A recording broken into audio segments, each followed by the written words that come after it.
مکرم سامعین کرام، السلام علیکم ورحمۃ اللہ وبرکاتہ۔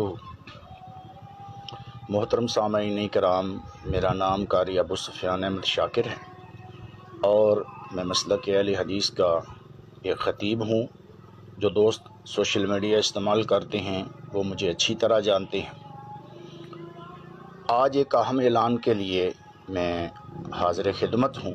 وہ اہم اعلان یہ ہے کہ کافی عرصے سے میں حق زہرا سلام اللہ علیہا پہ ریسرچ کر رہا تھا اور کتب احادیث، کتب تاریخ اور دیگر کتب کے حوالہ جات پڑھ رہا تھا۔ آج میں نے فیصلہ کیا اور نتیجہ پہ پہنچا کہ بی بی فاطمہ الزہرا سلام اللہ علیہا صلوات اللہ علیہا اپنے حق کے موضوع پہ حق پر تھیں اور ہیں۔ اس وجہ سے مجھے آج دلی خوشی محسوس ہو رہی ہے کہ آج میں مذہب اہل بیت، مذہب حق کا، مذہب اہل توشیع کو قبول کرتا ہوں۔